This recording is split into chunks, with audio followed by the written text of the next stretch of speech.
Let's simulate. It will appear. Oh, it even simulated my whole alert, right? So this will happen.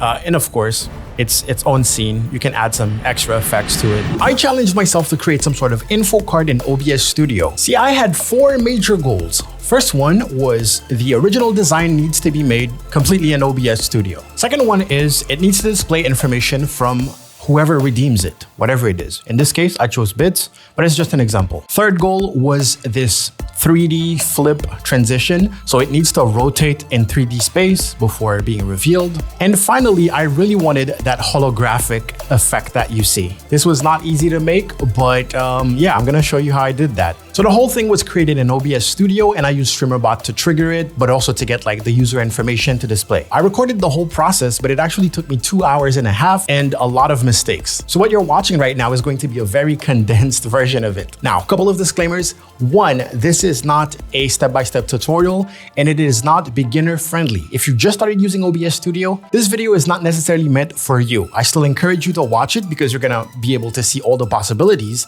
with OBS Studio, but don't expect to follow this. It will not be a step-by-step tutorial at all. Second disclaimer is mostly for industry professionals asking, oh, why can't you just do it in Adobe After Effects or in 3ds Max or in DaVinci Resolve or whatever you're using? My target audience is live streamers who happen to have OBS. That's it. I don't make videos for people who are passionate about live streaming, but also happen to pay for an Adobe subscription and also are proficient in using Adobe After Effects. I have access to all those tools. I have more than a decade of experience as a professional graphic designer and motion designer and VFX artist, but that's not what my channel is about. So to answer your question, would it be better to do this in a 3D software, in CSS, in Adobe After Effects?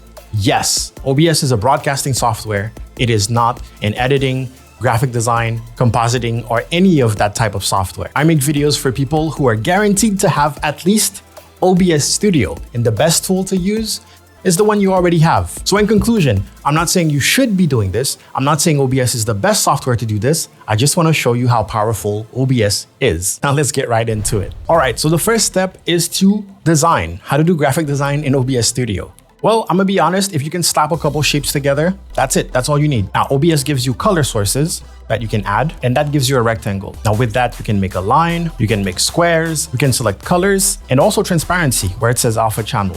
Now, what if you want different shapes than rectangles? This is where using the Advanced Mask plugin can help. It gives you a filter that can transform that color source, or any source really.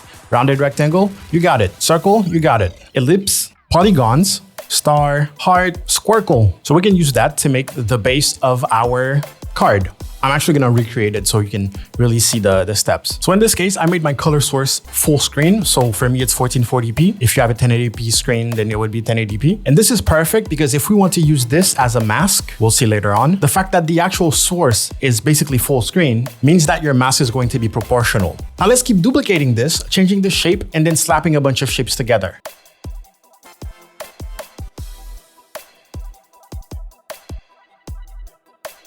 Something to note is that you can also add a second advanced mask to basically remove from it. And there's also the option to invert mask. So if I wanted a, let me actually duplicate this. If I wanted that shape, that polygon, I would duplicate it. Nothing happens. If I do invert mask, you can create an outline. That's not the best way of making an outline, but still.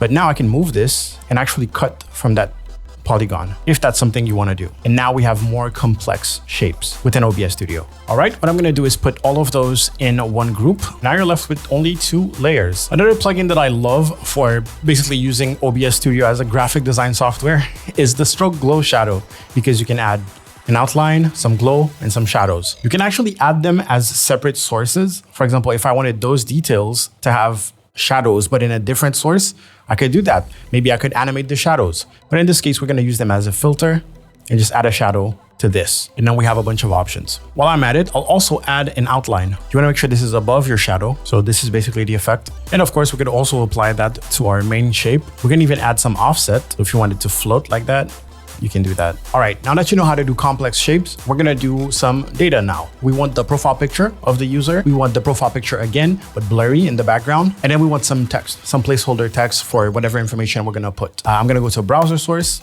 and this is going to be profile pic. And Twitch is kind of weird with the profile picture. So you would want a square, but a pretty small square. I believe it's 250 if I'm not mistaken. So if you're gonna display someone's profile picture, don't expect it to be like huge or anything like that. You can scale it up, of course, but in order to make it look good, I love to put a mask. So same thing, advanced mask filter, add a shadow, make it not too intense. OBS doesn't let you paste duplicate of browser source. So you actually want a second one if you want to use that blurry profile picture in the background. So we're gonna add another browser. This one will be blurry profile pic. And we're gonna put the same dimensions. We'll just scale it up. We need it to be pretty big. And you'll see that we run into a pretty interesting problem.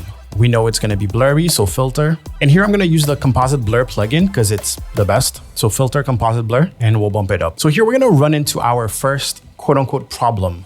We want to mask this using the card main shape, right? The blue part. But since we basically stretch this out, it's not really gonna take too kindly on it. So if I add filter, for example, and I go to advanced mask, and I change the mask type to source, and then I pick card main shape, you're gonna see how stretched out this is. Now, under scaling where it says stretch to fit, I can put it to manual, and now it completely disappears. I don't even know where it is. So I would have to really play around with it to try to make it come back, as you can see here, basically counterbalancing the scale. You can do that if you want to, just play with the position and the scale until it matches, but I don't. I don't like doing this. So what I'm gonna do instead is I'm gonna put this in a group with a transparent color source, completely transparent, but the transparent color source is going to be full screen. For me, 1440p. If you have a 1080p screen, it will be 1080. So let's add a color source. I'm gonna call it 1440p, and we're gonna set it to full screen. Where it says select color, under alpha channel, I'll put that to 0. That's how you make transparent stuff. And then I'll simply place it under my blurry thing, select my blurry thing with it, holding shift, and put it in a group. Call it blurry group. So in the beginning, I showed you that having a source be full screen like that is gonna help with masking because it's, it's full screen. It's the same aspect ratio. Technically, that group is not stretched in any ways. So if I go and click on filters and put advanced mask, set it to source, and I set the source to what I want, which is the card main shape, you can see that it follows it perfectly. All we need to do now is place the group on top of our main shape. And it's basically like a clipping mask, if you're familiar with that. Now, I want it to be transparent because I want my colors to pop up. So I'm gonna add a color correction and I'm gonna lower the opacity. All right, so at 0, so around 0, it's like this. And I just want it to show just enough for people to be like, oh, that's the profile picture. Then for the rest, you can add some text. And let's imagine this is for raids, right? We'll type raid alert. So this is decoration text. And then pick a font. Again, we can add a shadow. I'm gonna duplicate this. I don't think I need to show you how to format your text in OBS. That's OBS 101. Here I'm gonna put check them out, assuming like you want to shout out whoever you're rating or whoever's rating you. And then finally, we'll put the actual text that we want. That's gonna be here. And this one will say that the user is rating with this amount of viewers. One thing you want to do with the text is definitely make sure that it is centered. So alignment, you want that centered like a paragraph basically. And then we're gonna press Control E for edit transform. We're gonna make sure we create some sort of bounding box. Positional alignment, we want that to be center. It's gonna move it, that's fine, you can move it back. We're gonna pay attention to the current size, which is 600 by 154. We're gonna pick bounding box type, maximum size only. And we can copy the size here to replicate the bounding box. So 600 by 154. What that means is if you have a bigger number or if you have a bigger name, it will resize. All right, now place it a little bit better than this. We're also gonna find our profile pic and also place it. I found this animation that I like, so I'm gonna download it. I'll add it in OBS as a media source. Make sure I loop it. Since we have a pure white background, we're gonna be using a blending mode to basically make it fit. So right click, blending mode, multiply. Blending mode, multiply. There it is. Now we have a transparent background. Now for the reason you probably clicked on this video in the first place, the holographic effect. And it's so simple. It is so simple. First things first, we're gonna duplicate that 1080p or that 1440p transparent color source that we had because we're gonna need it. So remember in blurry group, we had this full screen transparent thing. I'm gonna copy and then right click, paste, duplicate is gonna be all the way up top. And now we're gonna bring in an image that I found on Google, which is a holographic pattern. And I'm gonna explain exactly why it works. Was it that one? There it is. I'm gonna crop it by holding Alt because there's the Adobe stock thing. I pay for Adobe, so I'm allowed to use this. And we're just gonna roughly place it. The reason why this pattern is great is is because it's dark, right? So the parts that are not illuminated are actually dark, meaning that we can use the blending mode to our advantage. And I will demonstrate in a little bit. A second. So we're gonna place it roughly above that shape, and then we'll group it with that full screen transparent color source, that 1440p that I have. Let's group that. Call it Holographic group. Okay, now all we have to do is add a mask that adheres to that back part. Advanced mask, mask type source, and then the card shape, which was card main shape. Bloop. And just like that, Now hold on to your horses. We're gonna drag this down. I want it to be under the card details, which is, the top things. So I want it to be like that. But at the same time, I kind of want it to be on top of the profile picture. So I'll move the profile picture to be underneath it. All right. So now what we need is to change the blending mode of the group to something that is only gonna show the bright parts. So we have the choice between add, screen, and lighten. Add looks like that. Not too bad. Screen. Okay. And lighten. I really like this one because it's punchier, but also to that group, it doesn't have to stay like that. You can add a color correction filter and bump up the saturation. If you want it to be really punchy, you can also play with the contrast, the gamma, whatever feels right. Keeping in mind that it's only going to be partially visible. I might even add a sharpen effect to make it a little sharper so it feels more real. Now think about it. What's the holographic effect? It's usually like a diagonal line that moves when you're moving the card, right? So all we need is a diagonal mask to animate to have that effect. So let's create that. I'm gonna create a new color source, diagonal mask. We'll make it full screen. We wanna make sure it's white, and we're gonna add an advanced mask, and then make your diagonal line from rectangle, height up. There's also feathering, which is really, really nice with the advanced mask plugin. You can add inner feathering and then bump it up, and this is what you get. So from there, all we need to do is rotate it however you wish. Let's go like this. And then all we'll have to do is animate this like that. Very simple. But how do we apply the mask? It's a good question. We just need to go back to that holo group and add another advanced mask. You see why it's important to know those plugins and why those plugins are so popular? So mask type is a source, and the source is diagonal mask. If you can find it, just start typing it, and there it is. So now that it applied, all you have to do is go back to your diagonal mask, and you can see it doesn't need to be turned on to work. Go back to the filters here and then move this, which we will use the move plugin to move. And that's it. That's how you do a holographic. That's how you do a holographic effect. Now, since we're gonna do a 3D rotation, we just need to time it. All right, now let's create another scene that will basically house our animation, card animation, and we will add our card as a scene since it's in its own scene, right? Find it, there it is, boom. So now we have one single source, and that's the card. We're gonna be using the 3D effect plugin. It will allow us to basically fake move and rotate things in 3D space. But you're gonna see it's not necessarily as intuitive as you might think, especially for what we're trying to do. So I'm gonna go add it as a filter, 3D effect, and we can immediately play with the rotation Y to basically see what a rotation would look like. Now, first of all, we're limited when it comes to the amount of rotations. So basically we would probably go from -180 to here, but also that is so much distortion, right? It's distorting it so much that it immediately doesn't look real. It feels like the camera is has a fisheye lens or something. So what can we do? We can change the field of view. Problem with the field of view is if you push it like that, then it zooms in a lot. So now what we need to do is reposition it in 3D space so that it's further back from the camera. Imagine zooming on an actual lens and the effect that it does, it basically squishes it so we will have less distortion. This is a very popular GIF that displays how focal length will affect the image, basically. You can see that when you have a fisheye, basically you can see more, but it also distorts the face a lot. And that's what we're experiencing in OBS Studio. So we need to zoom in a lot, but we need the subject to go far back so we can still see it. To explain here, in order to keep his face in frame, the wider lenses are super close, and then the other one, they're basically going far back in order to keep him in frame. We'll do the same thing. So basically play with position Z. You're gonna go -10, that moves a little bit, 100, 1,000, 10,000, 100,000, and adjust from there. 50,000 is what I went with. Something else I know with my animation is I wanted to flip from one side, right? From left to right. Now, of course, while it's flipping, I could just move it, but that doesn't look good, right? If it's coming from here and I move it here, that does not look good. So I'll also animate the position X.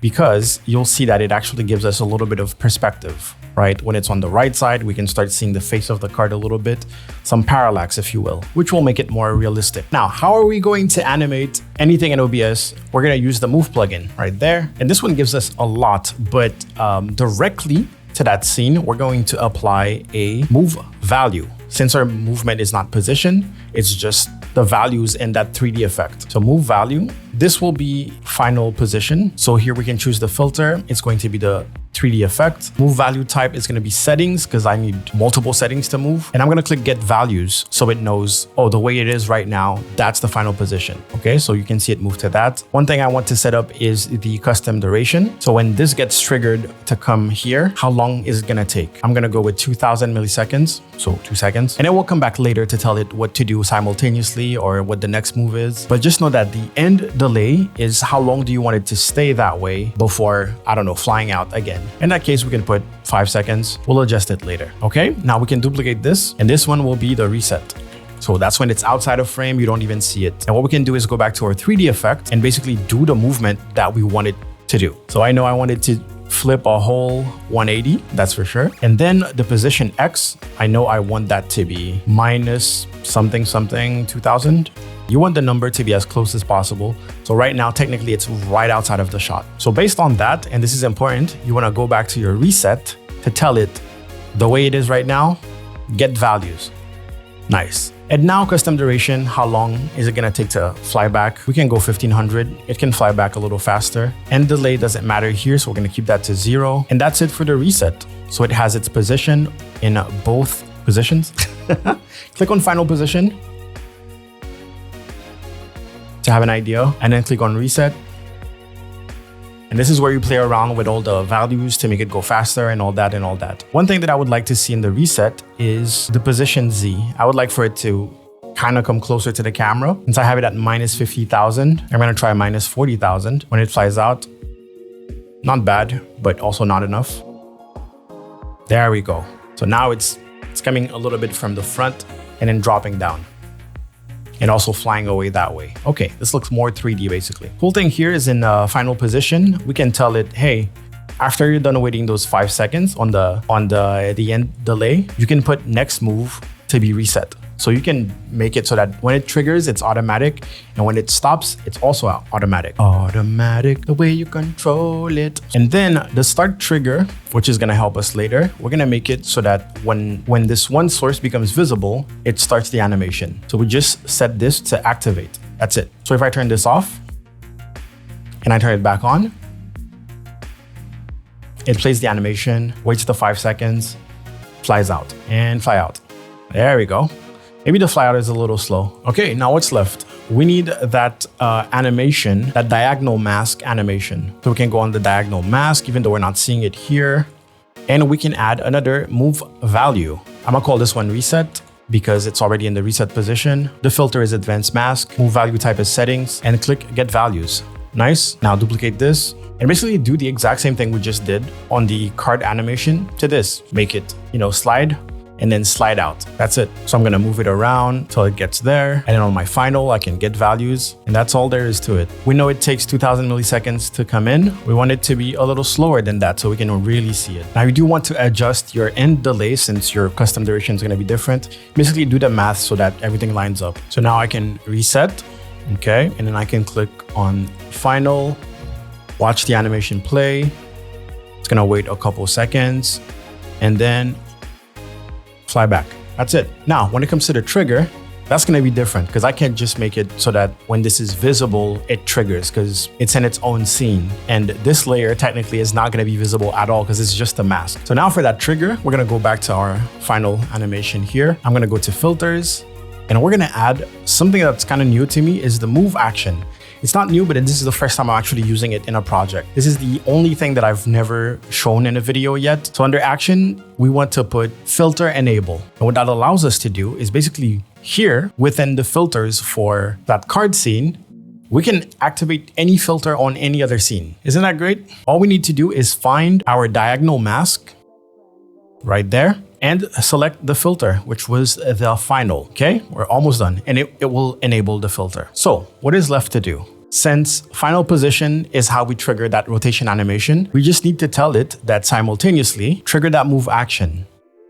So basically trigger the holographic effect when final position is also triggered. So let's make sure we reset it. It is reset. Great. And now technically if I turn this off and I turn it back on, there it is. And you can adjust the timing to make it look a little bit better. Let's see if it pulls. Okay, there's a big problem with the with the timing there. Let's see if we can fix that. So after tinkering with the delays and all of that, it should look like this.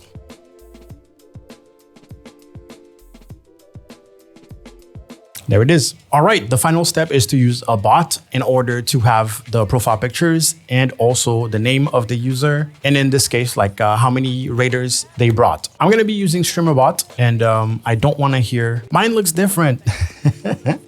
This is the latest update. It's pretty much still the exact same software. You still have actions, sub-actions, and then triggers. That's it. Under your actions tab, add a new action by right-clicking. I'm gonna call it cool card. Now, in order, we want to extract information from whoever triggered this thing, the raider, for example. In this case, I'm gonna go add Twitch user and get user info for target. It's gonna ask you for a user login. What you need to do is put a variable. So percentage user, lowercase, percentage, click OK. So now, hey, gather the information about this person. Second thing you wanted to do is maybe change the profile picture, right? This one is OBS Studio sources, and it's set browser source URL. Remember our profile picture and blurry profile picture? Those were URLs. Those were browser sources. So the scene is card and the source, you can see here, profile pic and blurry profile pic. So I'll pick profile pic. And right here, as an example, it tells you, you can put target, user, profile, image, URL, percentage, and it's case sensitive. Click OK. Now you want the same thing for the blurry background. Since it's a different source, duplicate this sub action and just select blurry background, blurry profile pic, whatever.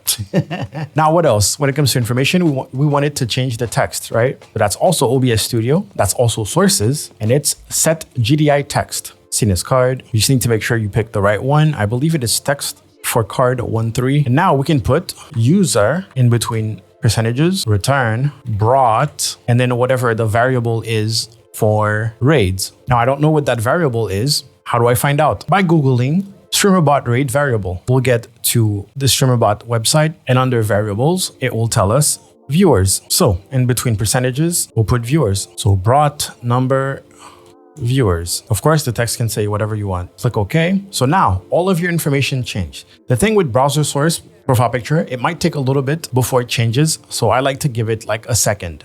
So I'm going to click on add core delay and give it 1000 millisecond. Just, change that profile picture, change that text, and then I can tell it, hey, just turn on that one scene thing. How do we turn on a source? So add OBS Studio source, set source visibility state. The scene is card animation, and there's one single source in it. Make it visible. Yes, that's it. Now, our animation is about 6 seconds, I would say 6-7 seconds. So add a delay, make it wait, add core delay. Let's put 7 just to be safe. It doesn't matter because it's gonna go off screen anyways. Click OK. And then what do? We can duplicate that make it visible thing, double click on it and make it hidden. That's pretty much it. Now what we can do is add a trigger. So you go where the trigger part is, right click, add Twitch raid. Why don't you make it for YouTube? It's right there. It's right there. If you want this to be for a YouTube message, a super chat, if you want it to be for a new sponsor, a new subscriber, anything, it's just right there. I just happen to use Twitch. I don't need to make a separate video just to be like, oh, instead of clicking on Twitch, you click on YouTube because there it is. What was I saying? Raids? Raid. You can set it to trigger depending on a minimum or maximum amount of viewers. Just click OK. Every raid is a good raid. Every raid is a good raid. All right, let's go back to our scene here. Make sure that we are properly reset. Card animation is turned off. And then while we have this on, I will go and try to trigger it. And we do this by clicking on simulate. So it will basically pick a random viewer, I think. Yes. So here it says, let's say it's raiding with one person. Let's put 100 random user. Click OK. So it's going to delay 1 second. And then we're going to see it turn on here. There it is. It plays the animation. Owned is one of my bots, so it's always gonna choose it almost. And that's it. And we can see that it turned it off automatically. Okay, we can simulate again. Hopefully it picks up someone else. There it is. Of course, you wanted to play a sound. You can just right click, play a sound, whatever, figure it out. But how? How do I add this to the rest of my scenes? Which is a question that I got recently. And to me, it was obvious, but maybe not. Let's say this is my gameplay scene. I mean, not let's say, this is my gameplay scene. I'm just gonna add it as a source and I'm gonna go pick scene and card animation was the name, right? Click OK. And you have it. You actually have it. Now on a gameplay scene, you'll probably want it to be a little smaller, perhaps, or maybe not. Either way, if it gets triggered through Streamer.bot, let's simulate, it will appear. Oh, it even simulated my whole alert, right? So this will happen. And of course, it's its own scene. You can add some extra effects to it. You can place it. Let me put it here. So you want to preemptively add it to every scene where you want people to be able to see it, right? There it is. That's a little bit better. And that's it. So this is supposed to be the condensed version of it. I am at 1 hour and 48 minutes right now. I have no idea how long the actual YouTube video is going to be. All I know is that I have to edit a lot.